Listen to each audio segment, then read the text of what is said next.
अपनी 13 साल की बच्ची को इस तरह किसी जानवर का खून पीते हुए देखकर चंद्रकला की आंखों से आंसू टपकने लगे। जिंदगी भर चंद्रकला काले सायों से और काली शक्तियों से लड़ती रही। आज ही अपनी बेटी को एक बुरी शक्ति बनते हुए देख रही थी। भले ही नीति की बुरी शक्तियां इस वक्त ज्यादा जागृत हो गई थी, लेकिन चंद्रकला को पूरा विश्वास था कि नीति के अंदर बुरी शक्तियों से ज्यादा अच्छी शक्तियां हैं और चंद्रकला ने ठान लिया था कि वो नीति के अंदर की सारी बुरी शक्तियों को नष्ट करके उसकी अच्छी शक्तियों को जागृत करके ही रहेगी। वही नीति इन सबसे अनजान की चंद्रकला ने उसे देख लिया है। बड़े चाव से उस जंगली सांड का मांस खा रही थी। तभी चंद्रकला ने देखा कि नीति सिर्फ मांस ही नहीं खा रही थी, बल्कि उस सांड की हड्डियां भी नहीं छोड़ रही थी। चंद्रकला समझ गई कि यही कारण था कि मंदिर में उस बलि के बकरे की हड्डियां नहीं मिली। अब चंद्रकला ज्यादा समय नहीं गंवाना चाहती थी। अपनी आंखों के सामने नीति को इस तरह जानवर को खाता हुआ नहीं देख पा रही थी। चंद्रकला का एक मन तो कह रहा था कि वो नीति को यहाँ से हाथ पकड़कर उठाए और घर ले जाकर कमरे में बंद कर दे, लेकिन चंद्रकला जानती थी कि इससे काम और ज्यादा बिगड़ जाएगा, क्योंकि टीले वाले बाबा ने भी कहा था कि नीति की हालत बहुत नाजुक मोड़ पर है। ऐसे हालात में सिर्फ प्यार से ही नीति को बाहर निकाला जा सकता है। अगर ऐसे में गुस्सा या जबरदस्ती की गई तो हो सकता है वो चंद्रकला से भी नफरत करने लगे। यही सोचकर चंद्रकला ने नीति को बड़े ही प्यार से आवाज लगाते हुए कहा, नीति, ये तुम क्या कर रही हो बेटा? बंद करो ये सब और मेरे साथ घर चलो नीति। ये सुन नीति ने चंद्रकला की तरफ गुस्से से देखा और अपनी डरावनी आवाज में चंद्रकला से कहा, चली जा यहाँ से। इसने तुझे मारने की कोशिश की थी। जब तक इसे पूरा ना चबा जाऊं, तब तक मुझे चैन नहीं मिलेगा। नीति की ये डरावनी आवाज सुनकर चंद्रकला भी डर गई, लेकिन चंद्रकला को ये सुनकर अच्छा लगा कि इस रूप में भी अपनी माँ की चिंता थी। इस सांड से भी वो इसीलिए बदला ले रही थी क्योंकि उसने चंद्रकला पर हमला किया था। आज तक तो चंद्रकला हमेशा नीति की ढाल बनी थी, लेकिन अब चंद्रकला को पूरा यकीन हो गया था कि अब अगर उस पर कोई खतरा मंडराया तो नीति उस पर कोई आंच नहीं आने देगी। चंद्रकला ने से नीति को प्यार से समझाते हुए कहा, नीति, मेरा बच्चा, उसे छोड़ दो बेटा। तुम ऐसी नहीं हो, तुम एक पवित्र आत्मा हो। तुम्हारे अंदर अच्छी शक्तियां हैं। इस बुरी शक्तियों को अपने आप पर हावी मत होने दो बेटा। नीति के ऊपर चंद्रकला की बातों का असर हो रहा था, लेकिन नीति उस पर ध्यान नहीं देना चाहती थी। उसने गुर्राते हुए फिर मना किया, नहीं, मैं इसे नहीं छोड़ूंगी। चंद्रकला ने अपनी बात को जारी रखते हुए कहा, अपने मन के अंदर मुझे याद करो बेटा, टीले वाले बाबा को याद करो, काली माँ की प्रतिमा अपने सामने लेकर आओ। नीति पर इन सब बातों का असर कुछ ज्यादा ही होने लगा था। ना चाहते हुए भी उसके सामने ये सब घूमने लगा था। उसने अपने कान बंद कर लिए और जोर जोर से कहने लगी, चुप हो जा। पर चंद्रकला ने अपनी बात जारी रखी। अपने भीतर उस 13 साल की हंसती खिलखिलाती बच्ची को देखो नीति, जो हमेशा लोगों के बारे में सिर्फ अच्छा ही सोचती है, जिसे लोगों से सिर्फ प्यार करना आता है, जिसे लोग प्यार करते हैं। अपनी उस छवि को सामने लेकर आओ बेटा। धीरे धीरे नीति चंद्रकला की बातों में पूरी तरह सम्मोहित हो चुकी थी और शांत होने लगी थी। जैसे जैसे नीति शांत हुई, वो अपने असली रूप में आने लगी थी। आखिर में वो वहीं पर बेहोश होकर गिर पड़ी। चंद्रकला दौड़कर नीति के पास गई और उसे अपनी गोद में उठाकर जल्दी जल्दी अपने घर की तरफ बढ़ी। घर पहुंचकर चंद्रकला ने नीति को अपने बिस्तर पर लिटा दिया और खुद भी उसके पास में ही सो गई। चंद्रकला नीति को लेकर घर तो आ गई थी, लेकिन नीति को लेकर चंद्रकला की चिंता बढ़ती ही जा रही थी, क्योंकि चंद्रकला ये समझ नहीं पा रही थी कि नीति अचानक जानवरों का शिकार क्यों करने लगी। आखिर जानवरों से उसकी क्या दुश्मनी है और इन सब से नीति को कैसे बचाया जाए? चंद्रकला के पास इन सब का कोई जवाब नहीं था। इसीलिए चंद्रकला ने सोच लिया था कि सुबह होते ही वो सीधे टीले वाले बाबा के पास जाएगी। खुली आंखों से चंद्रकला सुबह होने का इंतजार करने लगी। सुबह होने का इंतजार सिर्फ चंद्रकला ही नहीं कर रही थी, अंगुना भी सुबह होने का इंतजार कर रही थी। उसे जल्द से जल्द पत्रिकाओं का गट्ठा चाहिए था। अंगुना ने दिन का वक्त इसीलिए चुना था क्योंकि दिन के समय में ही चंद्रकला बाहर जाती है और चंद्रकला के होते हुए चंद्रकला के घर से उन पत्रिकाओं को चुरा पाना असंभव था। इसीलिए सुबह होते ही अंगुना ने चंद्रकला के घर के ऊपर मंडराना शुरू कर दिया था। वहीं घर के अंदर चंद्रकला नीति को समझाते हुए कह रही थी, बेटा, मैं टीले वाले बाबा के यहाँ जाकर आऊंगी। घर लौटते लौटते दोपहर हो जाएगी। तब तक तुम घर पर ही रहना। चाहे कोई भी बुलाने आ जाए, कुछ भी हो जाए, तुम घर से बाहर नहीं निकलोगी, ठीक है? नीति ने हामी भरते हुए कहा, ठीक है माँ। चंद्रकला ने आगे अपनी बात को रखते हुए कहा, मैं कमला ताई को तुम्हारे पास भेज देती हूँ, जिससे तुम्हारा मन भी लगा रहेगा। ये कहकर चंद्रकला बाहर की तरफ चली गई।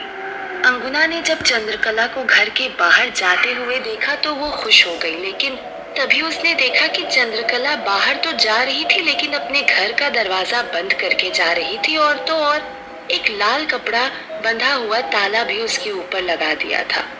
ये वही ताला था जो उसने कुछ दिन पहले नीति की सुरक्षा और उसे बाहर जाने से रोकने के लिए चंद्रकला ने मंत्राया था। ये देख अंगुना आग बबूला हो गई। उसे आज भी यहाँ आना व्यर्थ प्रतीत हो रहा था।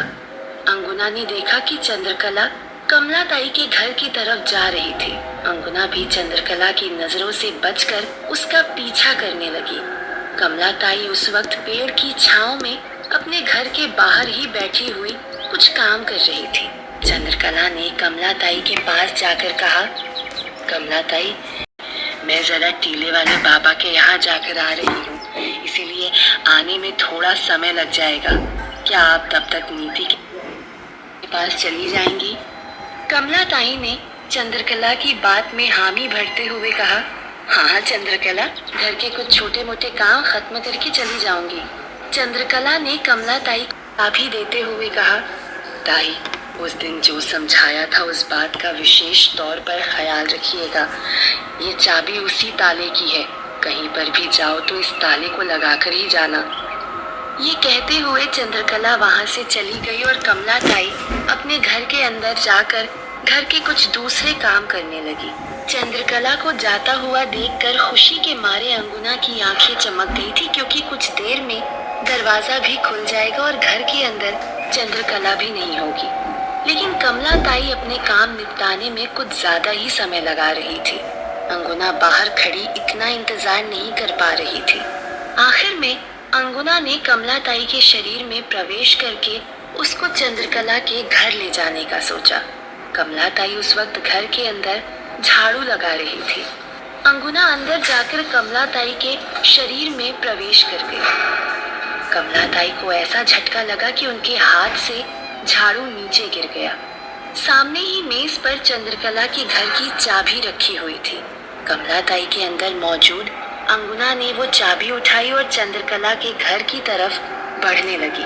चंद्रकला के घर के दरवाजे तक पहुंचकर कमला ताई ने जैसे ही ताले की तरफ चाबी बढ़ाई, अंगुना को याद आया कि अगर वो अंदर मौजूद रहेगी तो कमला ताई दरवाजा नहीं खोल पाएगी। मजबूरन अंगुना कमला ताई के शरीर से बाहर निकलना पड़ा। अंगुना कमला ताई के शरीर से बाहर निकली तो कमला ताई होश में आई। अपने आप को चंद्रकला के घर के बाहर देखकर कमला ताई चकित रह गई। उन्होंने मन ही मन कहा, मैं तो अपने घर पर थी, अचानक यहाँ कैसे आ गई?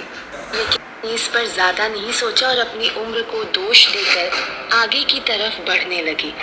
अंगुना कमला ताई के बिल्कुल पीछे ही खड़ी थी ताकि जैसे ही दरवाजा खुले अंगुना घर के अंदर प्रवेश कर जाए। तो जैसे ही कमला ताई ने दरवाजा खोला और इससे पहले कि वो उसे बंद कर दी, अंगुना झटके से कमला ताई के भीतर से होते हुए घर के अंदर प्रवेश कर गई।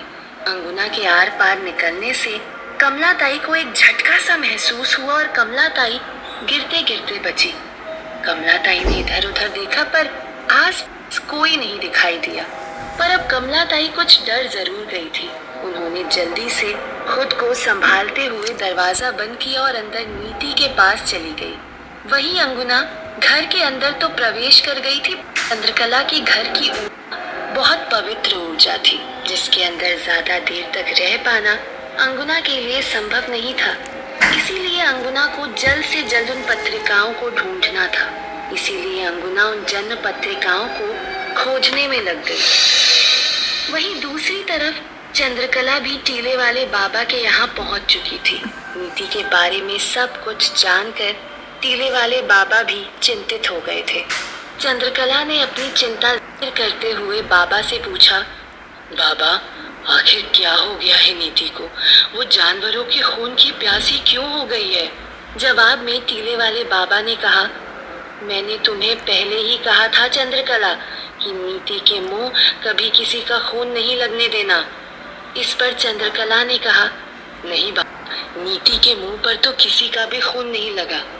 जवाब में टीले वाले बाबा ने कहा, नहीं चंद्रकला, ये संभव नहीं है। बिना खून लगे नीति ये सब नहीं कर सकती।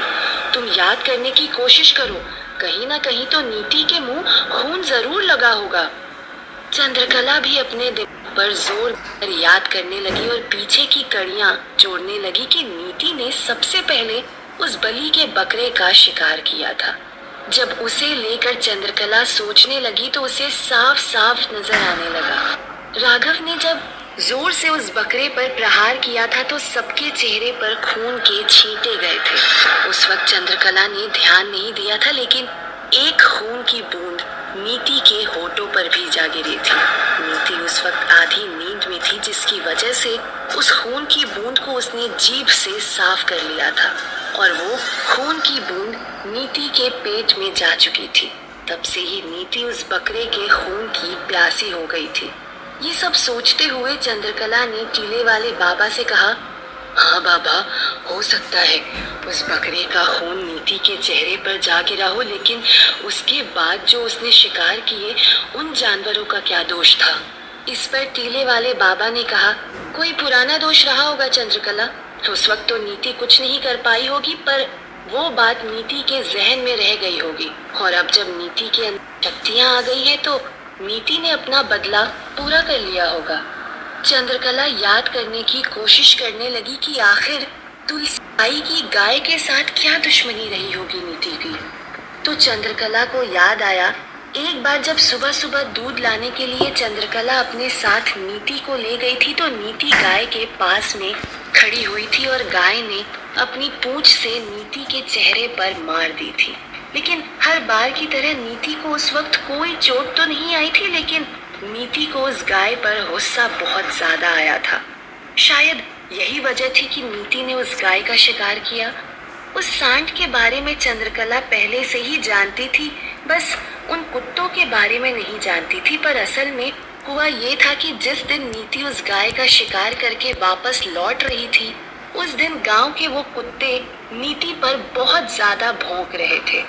उस दिन तो समय पूरा हो गया था, लेकिन अगले दिन नीति ने उन कुत्तों को चुन कर मारा था। चंद्रकला ने टीले वाले बाबा से समाधान मांगते हुए कहा, बाबा, अब जो हुआ सो हुआ, इसका कुछ तो समाधान बताइए बाबा। मैं अपनी बच्ची को इस तरह नहीं देख सकती बाबा, और अगर गांव वालों को इस बारे में पता चल गया तो गांव वाले नीति को गांव से बाहर निकाल देंगे बाबा। टीले वाले बाबा अपनी आंखें बंद करके इसके उपाय के बारे में सोचने लगे और उधर अंगुना अभी भी उन पत्रिकाओं को ढूंढने में लगी हुई थी। तभी अंगुना ने देखा कि एक जगह पर बहुत सारी किताबें और उन जन्म पत्रिकाओं का गट्ठा रखा हुआ था। अपने चेहरे पर मुस्कान लिए हुए अंगुना उन जन्म पत्रिकाओं की तरफ बढ़ने लगी थी। खुशी के मारे अंगुना की नजरों ने सिर्फ उन जन्म पत्रिकाओं को देखा। ये नहीं देख पाई कि वो जन्म पत्रिकाएं कहीं और नहीं बल्कि घर के मंदिर के पास में ही रखी हुई थी। इस बात से अनजान अंगुना उन पत्रिकाओं की तरफ बढ़ रही थी। पर जैसे जैसे अंगुना मंदिर की तरफ बढ़ रही थी, वैसे वैसे मंदिर की ऊर्जा का तेज अंगुना की आंखों को चुभने लगा। तब जाकर अंगुना का भी मंदिर की तरफ ध्यान गया। ये देख अंगुना ने जल्दी से वहां से उन पत्रिकाओं को उठा लेने का सोचा, पर जैसे ही अंगुना उस मंदिर के पास पहुंची, वहां मौजूद शक्ति ने अंगुना को पीछे की तरफ धकेल दिया। अंगुना को इतनी जोर से धक्का लगा कि वो दूर दीवार के पास में रखे सामान से जा टकराई, जिसकी वजह से वहां रखा सामान गिर गया। सामान के गिरने की आवाज सुनकर अंदर कमरे से कमला ताई और नीति भी डर गए। वो दौड़कर बाहर की तरफ भागे। क्या अंगुना नीति को देख पाएगी और आखिर कैसे हासिल करेगी अंगुना उन पत्रिकाओं को? और क्या टीले वाले बाबा कोई समाधान बता पाएंगे?